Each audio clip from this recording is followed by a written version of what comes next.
Well, good morning, Port City Church. How are you guys doing this morning? Well, my name is Mark Fullen, and I just want to say we're very excited and honored that you are spending your morning with us to worship together.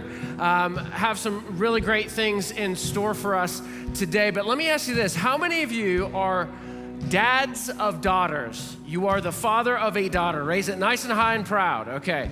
Good, awesome, because we have an opportunity for you. It doesn't matter how young or how old your daughter is. Coming up here on February 8th, we have our 5th annual Daddy-Daughter Dance. And my daughter and I have done this for the last 5 years, and it is one of my favorite moments of the year because this space in here gets totally transformed into this crazy dance party, and it is nuts. And it's even funnier watching the dads try to dance. But if you have a daughter, dads, we really encourage you to consider coming on February 8th. It'll run from 6:30 to 8:30, and really think of it as a date night. There's not gonna be dinner served here. There'll be like desserts and stuff like that. But treat it as a date night. Go out to dinner, make dinner at home for your daughter, and then come and join us for a bunch of dads that are trying to show our daughters how much we love them and want to raise them in the lens through the light of God in a place like this. It's just an incredible opportunity. Space is limited, so make sure you go onto the Parent Network webpage through the Port City website, so just the PC3 Parent Network, and there you can sign up and register. It's only $25 for the family. It doesn't matter how many daughters you have, and then we'll have a great night together. So don't forget and mark your calendar. How many of you are drinking the awesome coffee from our cafe? Thank the Lord for coffee, right? Well, the awesome people at Vigilant Hope are the ones that supply us our coffee for Sundays. And what's amazing about Vigilant Hope is they are involved in so many things in and throughout our community. And really what it is, it's an organization that has a desire to reach and serve those that are in need, both through urban ministries, through educational programs and ministry relief. But they are doing an information kind of interest meeting right here at the main campus down in the gallery on January 30th at 6:30 p.m. If you would like to maybe find ways that you can get plugged into Vigilant Hope and what they are doing in our community, or you just want to find out more about it, come on down and just join us on the 30th at 6:30. There's no registration, you just show up, and it'll be a great opportunity to learn about an incredible ministry that's going on around Port City Community Church. All right, so before we continue on with worship, let me ask you this. If you have an empty chair that's next to you, raise your hand. Okay, now it's between you and the Lord because you've just admitted it. And we have a bunch of fine people trying to come in. So when we stand up in just a second to greet each other, I want you to squeeze in those empty seats so we can provide some opportunities for those coming in. I see one guy who's like, nope, yes you are. Okay, let's go ahead and stand up and say hello to our neighbors.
There's a place for me.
another way when the walls are closing in.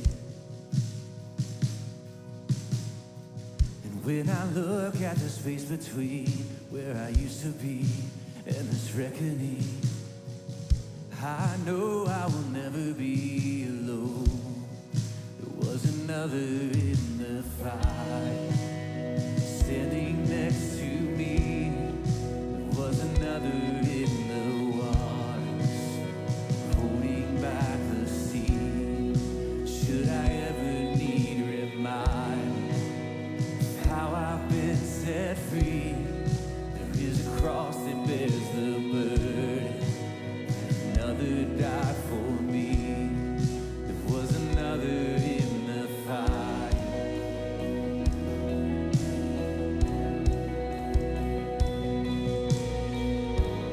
He paid for our sin, he paid for our debt. Good news this morning. All my debt left for dead beneath the waters. I'm no longer a slave to my sin anymore, no. Should I fall in the space between what remains of me and this reckoning? Either way, I won't bow to the things of this world, oh no. And I know I will never be alone. There is another in the fire, standing next to me. There is another in the waters, holding back the seas. And should I ever need reminding what power set me free, there is a grave that holds nobody. Now the power lives in me. There is another in the fire. Oh, there is another in the fire. Oh,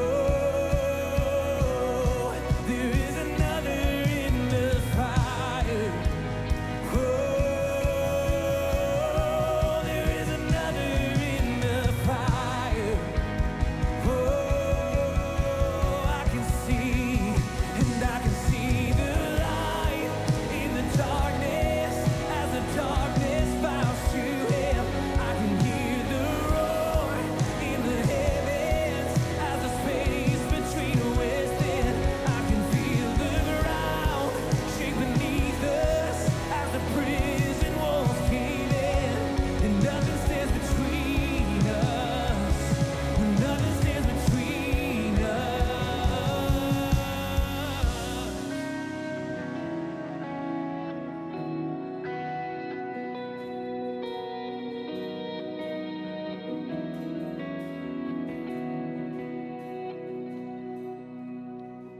There is no other name but the name that is Jesus.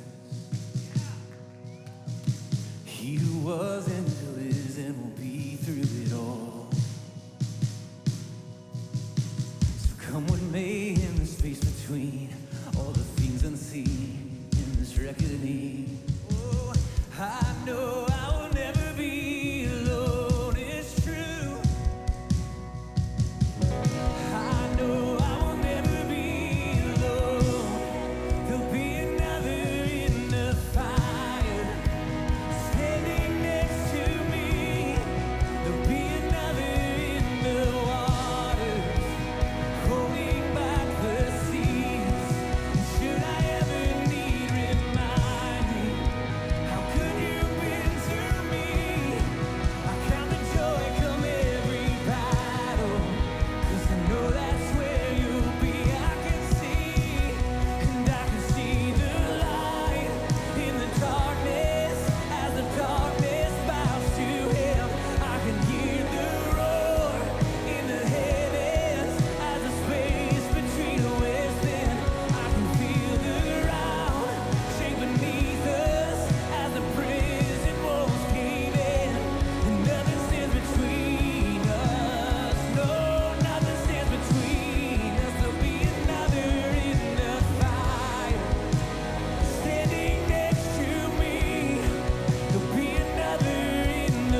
One of our favorite things here at Port City is to celebrate life change through Jesus. And we're going to do that now. So you guys can have a seat and we're going to celebrate baptism together.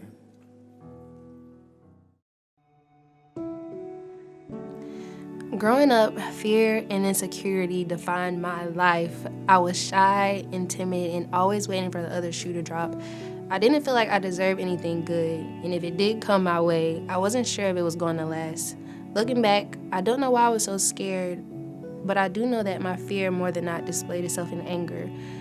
I wanted to protect myself from being known as soft. It's as if I walked around with two different personalities. There was this sweet and understanding side of me that was bubbly, and then there was another angry side that was condemning and very wrathful. This poisoned my relationships from family, friends, and boyfriends and made them very toxic for everyone involved. It wasn't until after I went through a whole breakup in February 2019 that I knew I couldn't heal myself alone. I listened to a sermon online and recognized that Christ was the hope I was looking for, and I took my first steps towards salvation. I didn't come out of fear. I came for security, love, and comfort. Life after Jesus was easy at first, but that's because I wanted God to fix all my problems. I struggled with submission and making Jesus Lord of my life. Over time, I realized His ways are higher than my own. Every day I was learning that lesson and letting go of control. I found comfort and security from knowing that I am not alone and God is with me every step of the way. Jesus turned this angry little girl not into a perfect woman, but into a progressing woman. God came into my life and showed me that if I trust Him, He will renew me, transform me, and mold me into His image, the one I'm supposed to reflect above all else.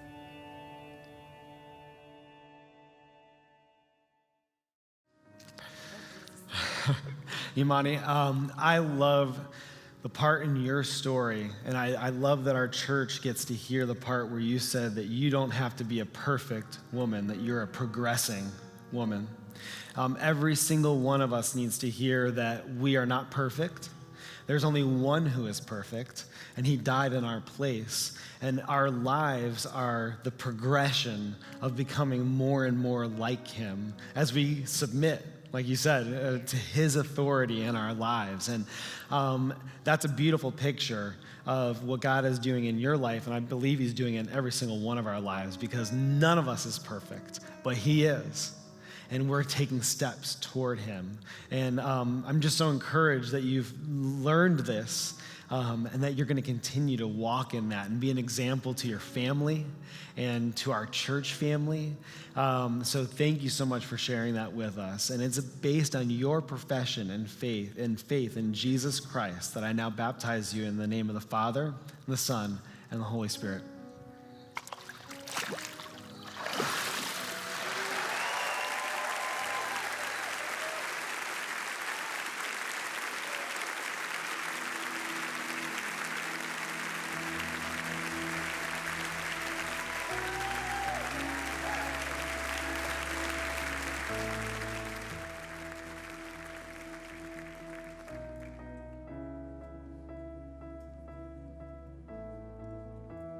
If love endured that ancient cross, how precious is my Savior's blood. The beauty of heaven wrapped in my shame, the image of love upon death's frame. If having my heart was worth the pain, what joy could you see beyond the grave? If love found my soul worth dying for, how wonderful, how glorious. My Savior's gone, victorious. Sing, my chains are gone, my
we are coming to you and we are trusting in your promise. God, that you are the giver of new life and that you are the one who restores the broken and you are the one who mends the hurting and the broken places in our lives, God. But we trust that you are inhabiting the praises of your people right now, God, that every song, that every note, that all of it is lifted up to you with the worship of who you are and the way that you come to us, God. It is your grace that we thank you for, the way that your grace covers all of the places in our lives, and you go before us, and you go after us, and you are around us and in us, God. I pray that as we would listen to your word in the next few minutes, God, I pray that you would just speak to us in a fresh new way, and that each person here would just know the love that you have for them. It's in your name that we pray, that we offer these songs, Lord. In your name, amen. Thank you guys for singing with us. Y'all can have a seat. This time, the volunteers will come forward to receive the offering. Thank you.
Good morning.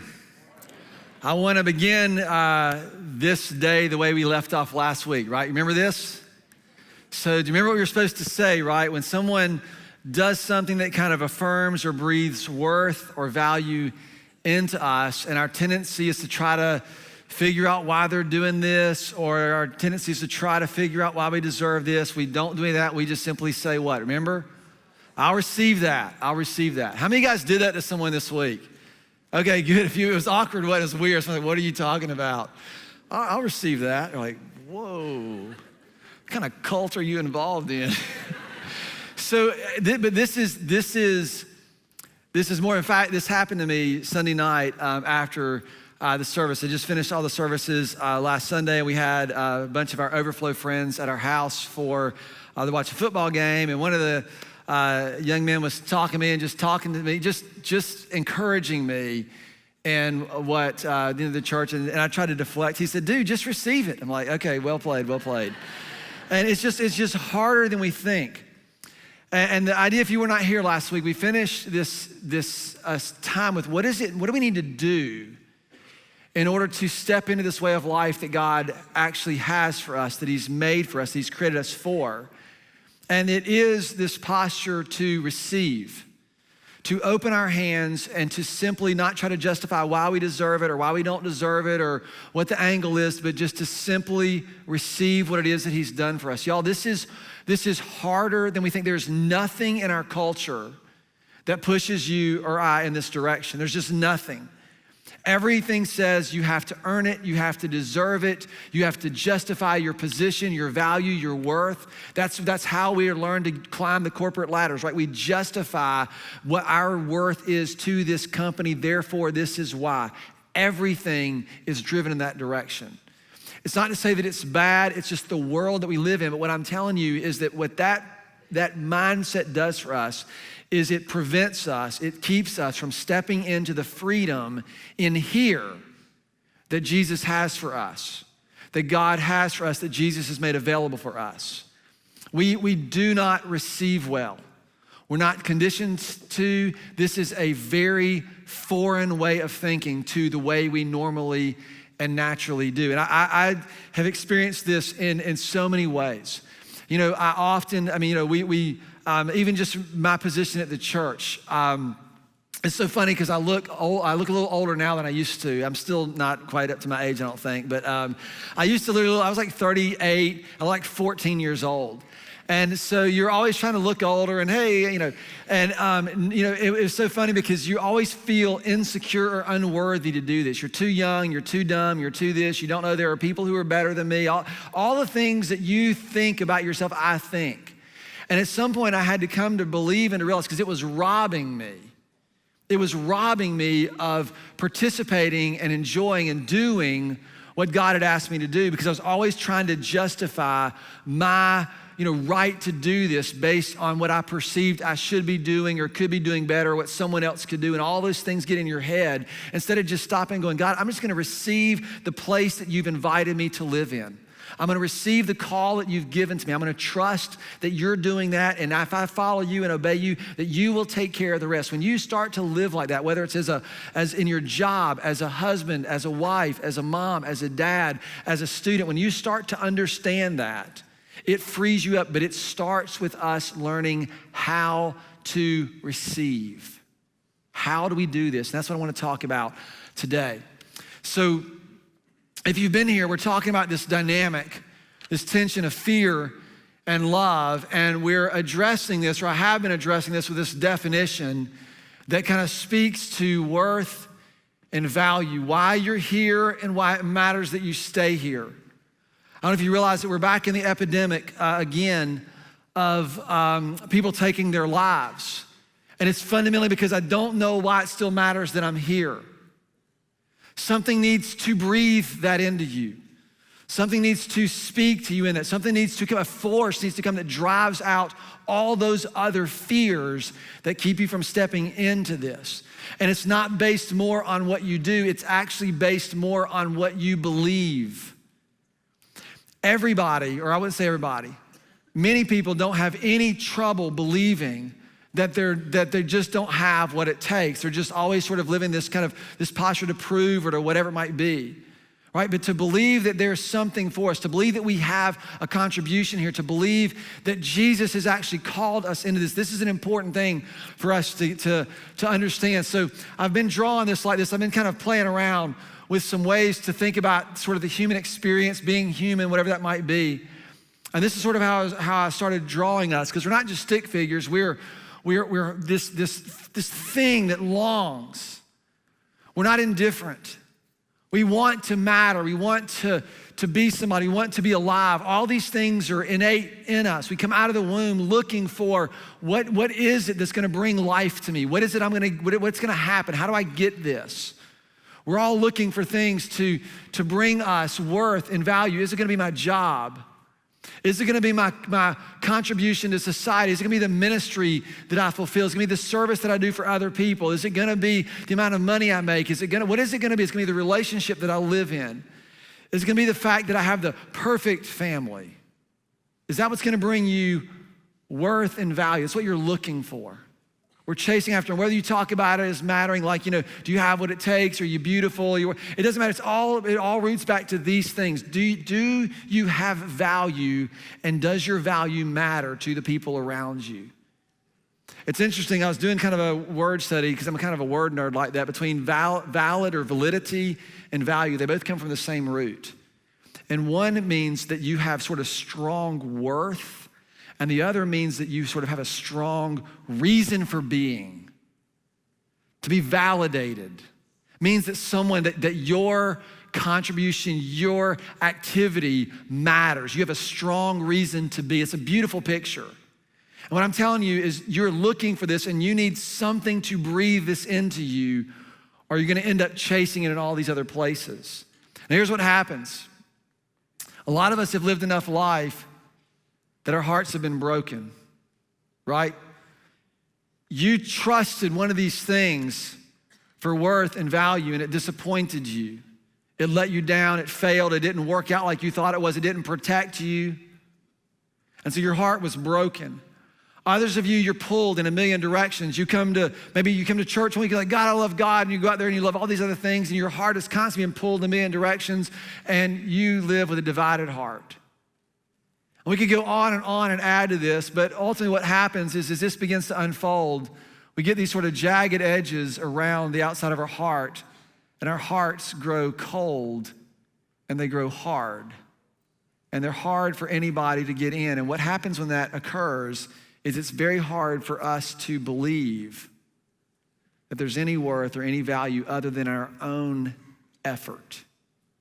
And what we learn, and we learn it like this, we learn that we have to protect ourselves.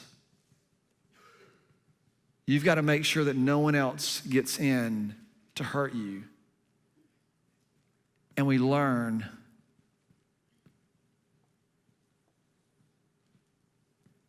to trust no one.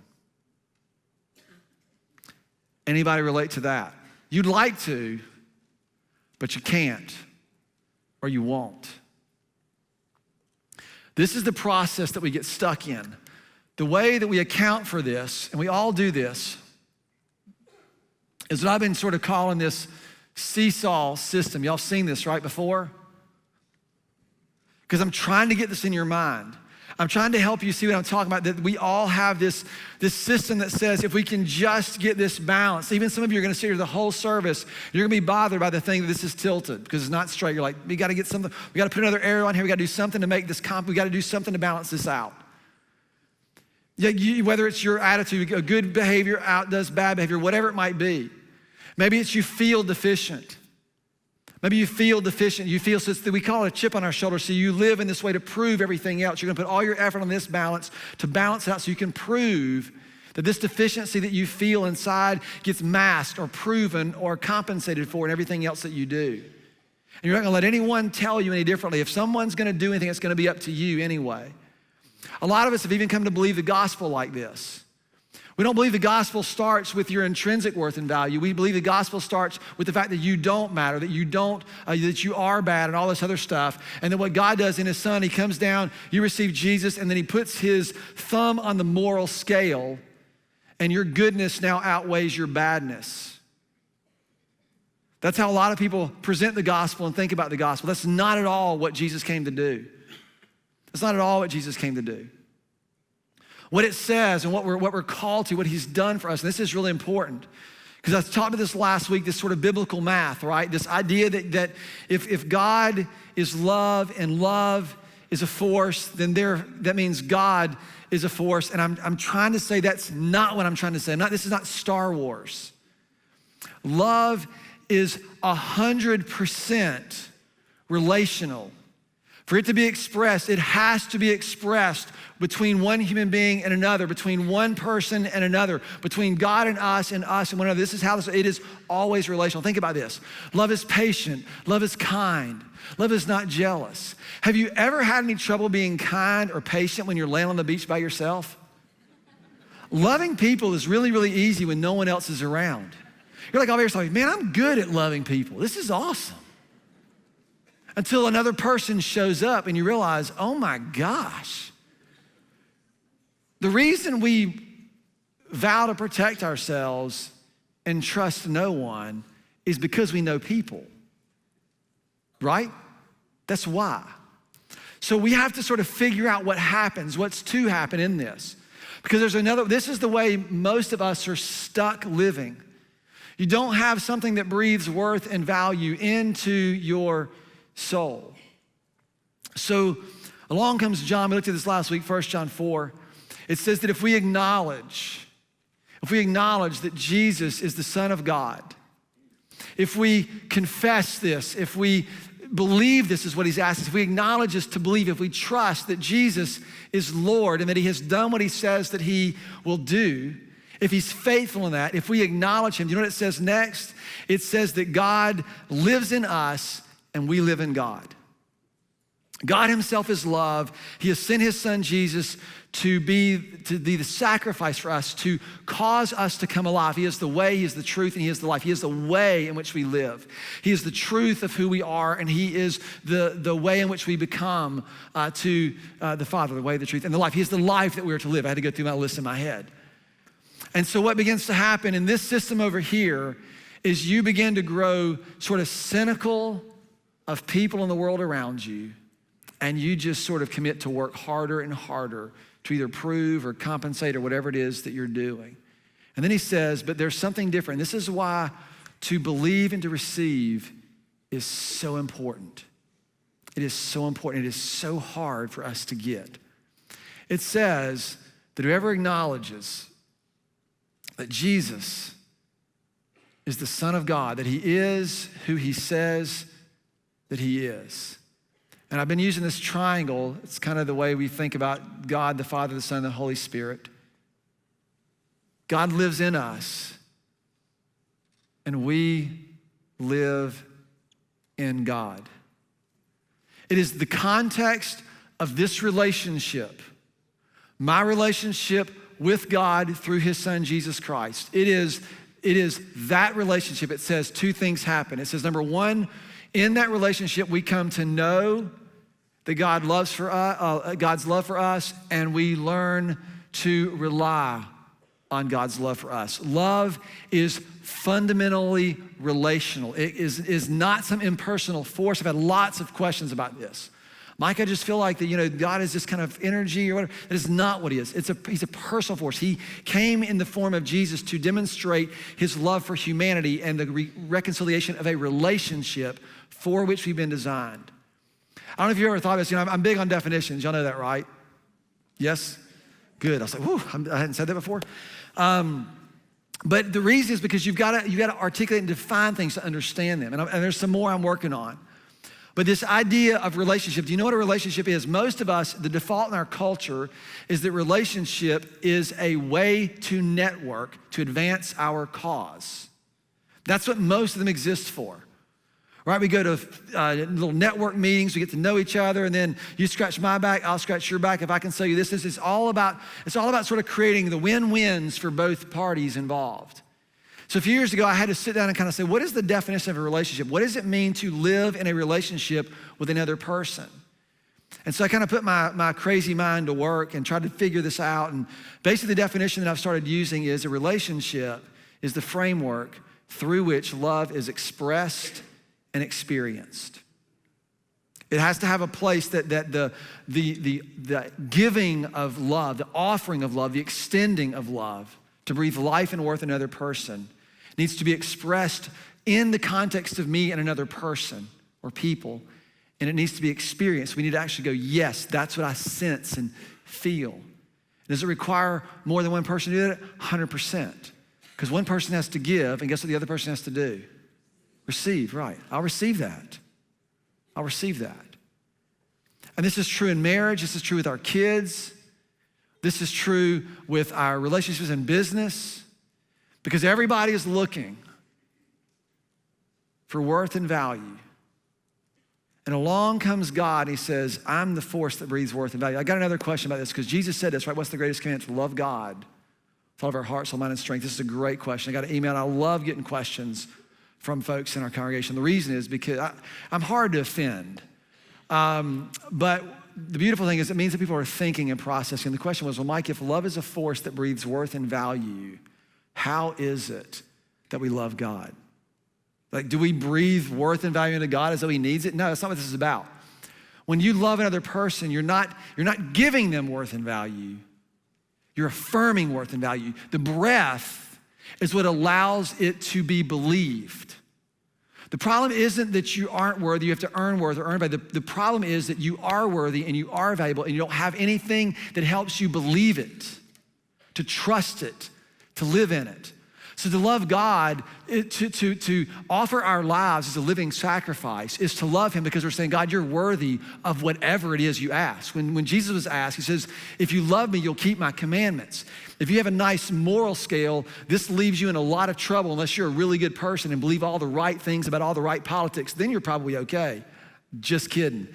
But we use this balancing system. Instead, he came to demolish that. He says that what he's come to do is to establish and to help us to believe. If you believe this, this is what happens. We learn and we know and we rely on the love that God has for us, and we rely on that love in the way we live our lives. And then in 4:18 it says this, and this has been the crux of our series. It says, there is no fear in love. And I love this idea, this concept of in love. There is no fear in love. But rather, perfect love drives out fear, because fear has to do with punishment, with not measuring up, with missing out. Fear has to do with you'll be cut off from what it is that you want.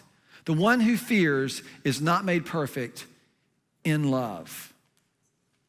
Now, what a lot of us read, we're going to talk more about this, but the one who fears has not been made perfect has not been made perfect in love. You begin to think, oh my gosh, I'm a bad person. I haven't been made perfect. That's why fear is here. That's not what he's talking about. He's simply presenting the fact that the solution to this is not you doing better to deserve this perfect love, but rather to simply put yourself to be made perfect in love, which is in a relationship with Jesus, to live in God. And yes, whoever lives in love lives in God. That's what we learned last week. It's the whole picture. The thing that's interesting is this idea of in love. We see it twice here. Now, in love is a phrase that we use a lot in our culture, right? I've heard it like this. Well, Mike, I love my wife, but I'm just not in love with her, so we're kind of done. That's kind of, never mind. We think that in love is this gushy feeling that we're always gonna feel the rest of our lives. Y'all, that's insane. There is no fear when you feel all gushy inside. That's not the context at all in which this is presented to us. To be in love is to remain in a state, in a place, in a context, a way of life. To remain in love means that I live from this place into everywhere else. Not that it just happens, the circumstance around me, and you're so pretty and you're so nice and you're so kind that I'll just be nice and kind back to you. You complimented me on my hair and I'm gonna compliment you on your hair. I mean, how many times do you do that, right? Oh man, your hair looks so good. Oh, so does yours, right? And we're always doing this. Guys do it too. So we're always doing this.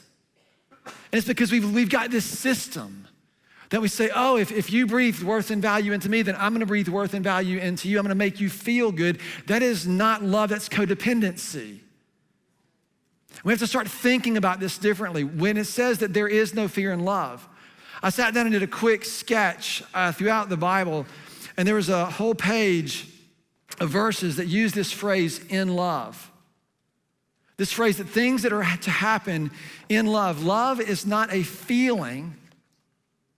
It's not something that comes in and balances things out. Love is a force, and when it says that something is done in love, it means it is a way, a context in which we live. It says things like this, 1 Corinthians 16, do everything in love. If you're a follower of Jesus, it says that everything you do is to be done in this context of love. We're gonna look at this a little bit more closely in a minute. It says we are chosen in love. We are chosen in love. We are established in love. Your foundation comes from that. We grow and we are built up in love. We are united in love. This is the context of love, allows all of these things to happen. We encourage and esteem in love. We give compliments to one another in love. Now, that sounds nice and neat. Has anybody ever given a compliment to someone else that was for any other reason than just to give them a compliment? Like going fishing for one yourself. Right? So we do this, we kind of set things up, looking for stuff in return. We encourage people, hoping that they'll encourage us. If you tell someone they're awesome, they're probably gonna tell you they're awesome. Sorry, if you tell someone they're awesome, they're probably gonna tell you you're awesome. And it works that way. But it says, no, we're to esteem one another by looking and calling out the worth and the value that's already there. That's the encouragement. It goes on, there's more, there's like a whole list of this. It says we are to speak the truth in love. For some of you, this is your favorite passage in the Bible. I just speak the truth in love, baby. That's because you misunderstand what it means to live in love. It's not a license to hit someone with a hammer. Did it in love. It's to breathe worth, in fact, to bring truth to bear. And truth begins with someone's innate sense of value and worth and God's call on them. The reason you got to understand the gospel like this is because otherwise what you think is the gospel is just about equaling out your bad behavior, and it's not. Your worth and your value is because you matter to the contribution that you make. There's a validity to your life. It is good. There's strong reason for you to be. It's active. It moves out. You exert force on the world around you. And if that force comes from God himself, then guess what force you exert on the world? A force that breathes worth and value into every human being, not because of what they do or what they've done, because of who they are, what you see in them.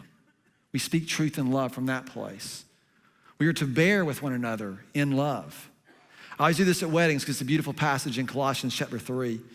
It says that to clothe yourself with humility and to clothe yourself with kindness and to clothe these beautiful poetic words. And then at the very end it says to bear with one another. And I was looking and I said, you know what that means, right? It means you got to put up with each other. You got to put up with each other in love, right? There's a context. It's easier for us to be alone and think we're loving than to live together and realize this is harder than we imagined. We are to walk in love. We are to increase and abound in love. All of these things are in there. What I think happens to a lot of us is when it talks about this idea that fear drives out love, fear does drive out love, but love drives out fear. What it is, and it's not a gushy feeling to balance the scales, to give you enough courage on one side to balance out the fear you have on the other. It actually comes in and it says, this system is no longer valid. It just needs to go away. So now we need another system in place. We need another way of thinking about this. I was listening to yesterday, our college ministry, Overflow, actually started a podcast this week. The first episode came out, so Zach and Clay and Kaylee, I thank y'all so much. I was listening to it yesterday. It's about fear. It's about doing things scared. Doing things scared. I loved it because it talks about growing up and being in college and a young adult, all the fears in front of us. And it was one of our speakers here, Sammer, was here, and he was talking about this, and he said that you do things scared. And he said the reason that college is that crucible is because everything is like when you're in middle school, or in your elementary school, you got middle school. When you're in middle school, you got high school. When you're in high school, you got college. When you're in college, you have the rest of your life. And it feels like all this pressure. And he said, and it's just paralyzing. It's paralyzing. I think, though, what happens is, what I'm talking about when I say fear, when it says that love drives out fear, don't mistake being afraid for fear. They're two different things. And people have asked me this too, like in the Old Testament it says, the fear of the Lord is the beginning of wisdom. The fear of the Lord is clean, it says. The fear of the Lord brings life. And we have this picture. Are we supposed to be afraid of God? That's not the picture. The word fear, we don't have any good ways to talk about this in English. But fear means to revere or to be in awe of something. So to fear the Lord means to see him as he is. To see him as he is and to recognize him and then to allow what he says and what he does to govern and rule. So fear then is the exact same thing in the opposite direction. Fear is not the things that make you afraid. Fear is the view or the force that keeps you from doing the things that you know God is calling you to. Courage isn't about courage is not bravery. Courage is wholehearted. It means that you are living out of this place. When you are living out of this place, this system no longer has play or sway or authority in your life. That's what we're trying to break. That's what we're trying to break. So what has happened is this, and this is what we looked at last week. John chapter 3, it says, for God did not send his son into the world to condemn the world, but to save the world through him. Whoever believes, keep reading verse 18, whoever believes in him is not condemned. Whoever believes, remember we're talking about this idea that believing is so important and so hard. Whoever believes and acknowledges that he is the Son of God is not condemned. We are not judged. We are not under that. But whoever does not believe stands condemned already because they have not believed in the name of God's one and only Son. We talked about this last week, and I just said this is the problem. How in the world is it fair that because you don't believe, you stand condemned? And what I think the picture is not the scales. It's in two ways of life.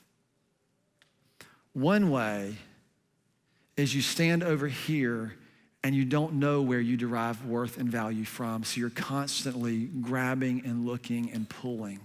And the only thing you have in that system is judgment.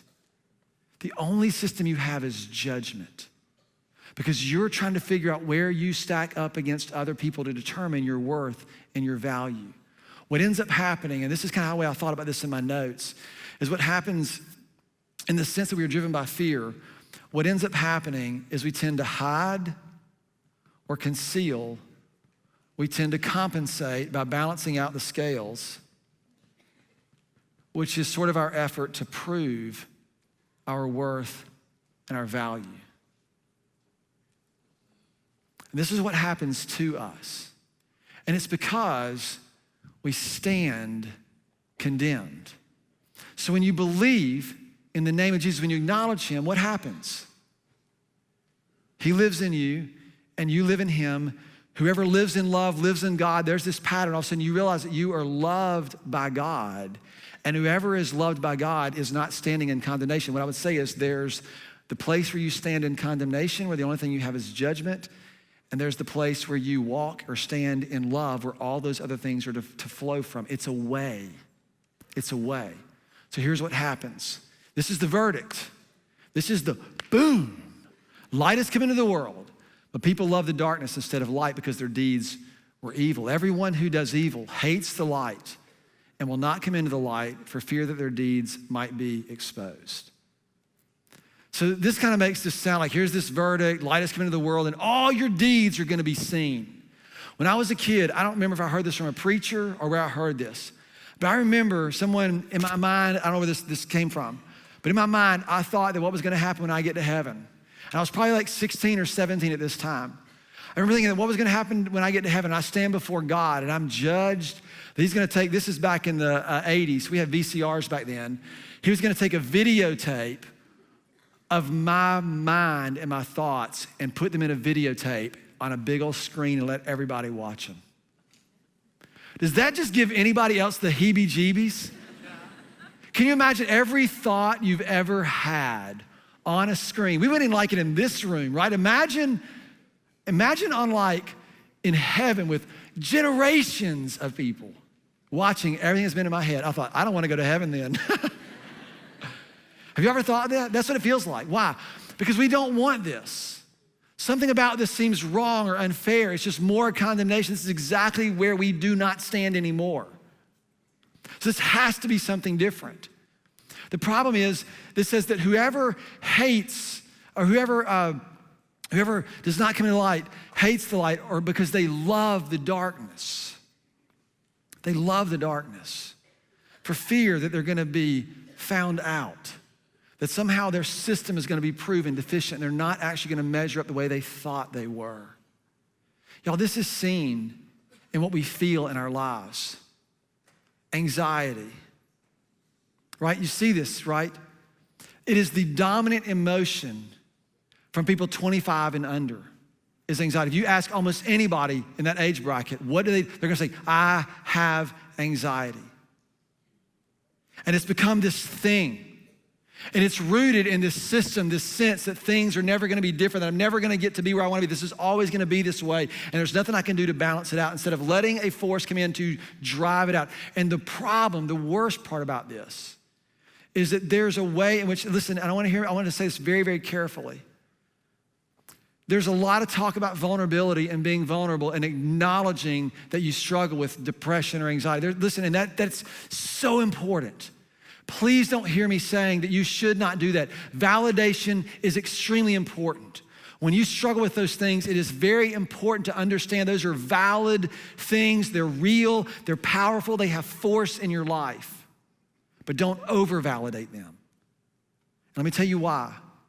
Because what I see happening is a lot of people who begin to identify themselves and their way in this world, their validity in this world, by their struggle.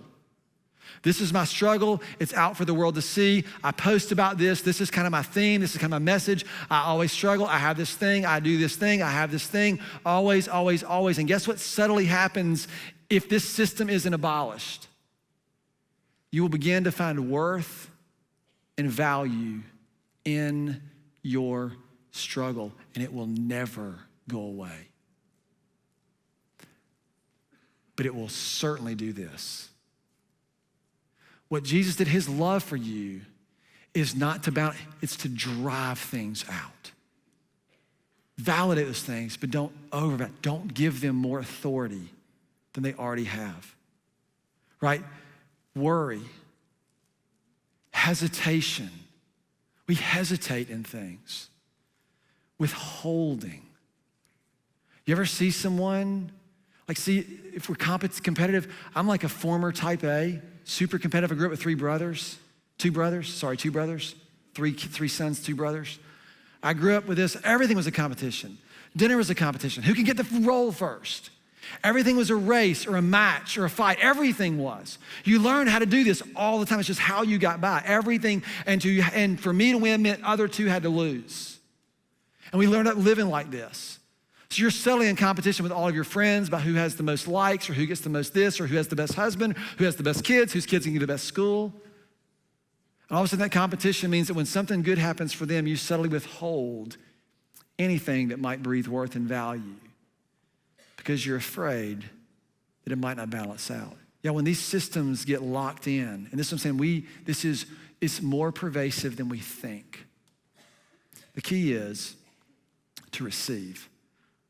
There's a power that love has, and it's interesting because the question that kind of emerged from this passage, and I'll try to stop here in a couple of seconds. Sorry, I've been pretty fired up all day.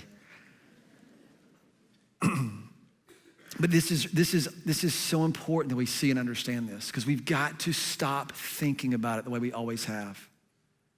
It's killing people. They're not experiencing the freedom. The reason is because we haven't learned what it means to receive.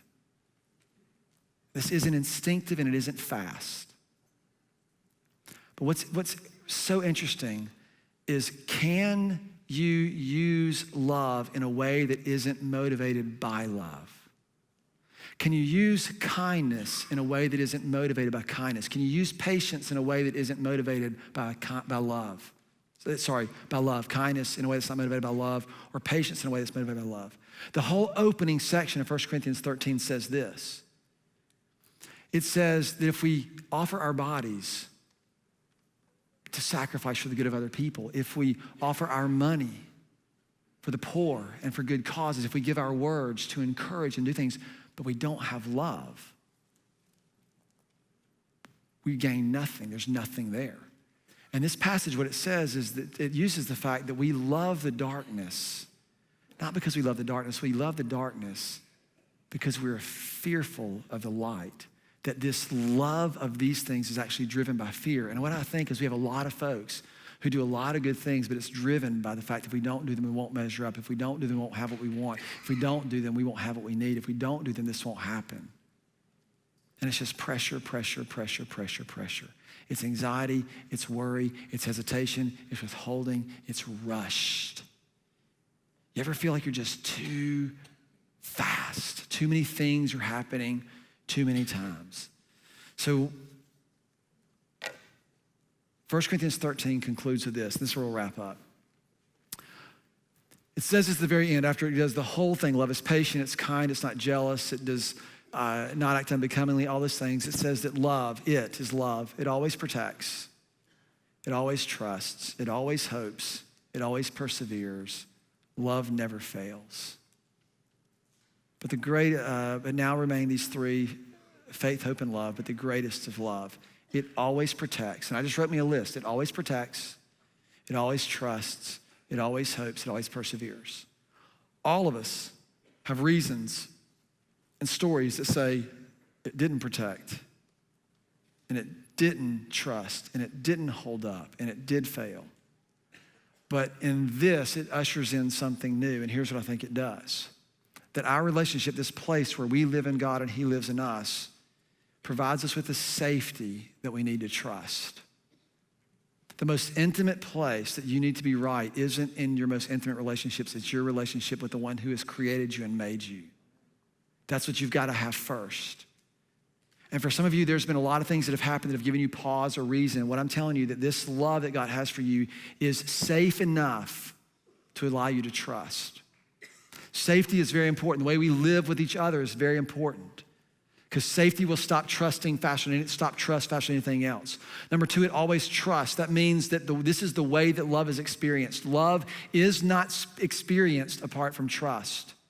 It can be expressed, but it is not experienced unless we trust what someone else is saying about us, unless we trust what they're doing for us, unless we trust what they're breathing into us. To trust that's to receive. I'm gonna talk about that in just a minute. It always hopes. This is the source for you to risk. This is the source for you to say, I'll go first. I'll give myself. I'll avail myself, which is my one word, by the way, this year. I'm not gonna talk about that yet. But I'll avail myself. It says that I'm willing to risk because love always hopes. It always perseveres, that love is sufficient strength. It is sufficient strength for the moment in the moment. So how do we receive? 3 things I want you to walk away with. Number 1 is in order for us to receive, the first thing you have to do is to let go. I was gonna bring a bunch of beach balls up here and have some volunteer come up and hand you 2 or 3 beach balls and then start throwing beach balls at you and help you realize that you can't get anything else as long as you're holding on to something else. For some of us, we need to let go. We're never going to receive the love that God has for us until we let go of all the things we're holding on to that prevent us from believing it. Believing it. We often think, right, that we need lies to balance out the truth. That is a fear-driven system. It has been abolished. Lies don't balance out. Truth doesn't balance out lies. Truth drives them out. They do not exist when truth comes to bear. We have to get this mindset in this. And so to let go of things means you've got to stop holding on to things, trying to balance them out. I'm gonna put all this in this hand and over here, then I'll receive this over here, maybe I'll stand back up straight. It's to let it all go. Number 2 is to take hold. This is actually what receive means, to take hold. Think a receiver in football, right? It's about to be a Super Bowl, right? You've got to get the ball and make a football move, whatever that is, if you follow football. You can't just, you got to, receiving isn't passive. It's going up and it's getting it, it's taking hold of it, and it's grabbing onto it, to take hold of it. When he says, because what happens is we go, I'm your child, I am who you say I am. We sing these words, we say these songs, we read these verses like, yeah. And we don't ever grab it into our beings and we just end up reacting to it. That felt good, that was nice. It doesn't change us. Number 3 is to take it in, to let it sink into our skin. This is how it happened this week, and I was just thinking, it's kind of a goofy illustration. But I got a card, a handwritten card from someone in another state this week. And this happens from time to time. It's very, very cool because of the internet and stuff. People see you all over the place. And she sends me this card, and it's long. It's both sides written. It's pretty small, handwritten. So I get this. I'm busy. This week was a crazy busy week. Do you ever have crazy busy weeks? It's like you're just pulled in a million different directions. You're going, I want to read this card, but I don't have time to read this card. I'm just going to read this card. And in your mind, you're going, man, I got to send them a thank you note for this card. And all the things that go into all the things you have to do because of this happened. And so I'm trying to read it so I can write her a note. It's kind of the same way we do at Christmas, right? You gave me a gift, so I'll give you a gift. It's like you do this, or I'll do that. It's always this kind of exchange to balance things out, to make sure that we're all even. And so I had to stop and realized I got to take hold of this. And so I stopped and I put down my headphones and I closed the stuff that I was working on and I opened up the card and I sat in my chair and I read this card. This was a woman who has been doing My One Word since 2007. And she wrote me to talk about how it helped her see some things over the course of the last 13 years that have made a profound difference in her life. She breathed worth and value into my soul. I had to stop and take hold of this. And then I have to let it sink in. I have to let it sink in. That here's her story. She took time. She's as busy as I am, and she pulled out a pen and a card and she wrote it out to articulate to me what this had meant for her, and I began to take hold of it. And then, you know what I had to do? I'll receive that. I'll receive that. And I said, what does this look like for me to take this in?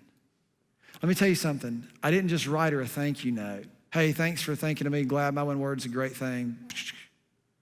Because that's on my to-do list. That's a reaction to what I had been offered. To receive something requires a much different response. And when I actually sat down and thought about what it took, what it meant, what she did, her story, I entered in, my response to her was much different. It actually came from a real place of gratitude that I don't think I would have even gotten to if I'd have just been checking things off my list. My question is, how many things we miss? Like we see to receive something, especially when it comes for God's love for you, to take hold of it, to take it in, to sit down and say, it is him and me in him. And in that place, I know of his love for me. I take it in. I rely on it so that I live in love. Do you know why? Because that means you don't have to live in condemnation. And it all centers on what it is that you believe. Behold what manner the Father has lavished upon us, that we, you and I, should be called children of God. His gift to you doesn't make you worthy or valuable. It affirms that what he has already made is worthy and valuable. And that's what he wants you to step into. And the first step in you receiving, and you stepping into that is, guess what? To receive, to believe. Father, I just pray right now as we're considering and thinking, we hold so many things in our hands, and for some of us, it's on our shoulders. All the things that we've been proving and striving and withholding and carrying for so long. And God, in some ways, we're just ashamed to tell you that we haven't believed you like we should. That's the emotion we feel. And so we're afraid to come into the light, and that fear fuels love of other things. God, would you break that? Would you break that by allowing us, calling us to receive the love that you have for us, the most powerful force the human heart can know, to breathe worth and value. There is strong worth, and there is strong reason to be for every person in this room. God, you breathe that into us. And I lift all of this to you in the name of your Son, Jesus. Amen.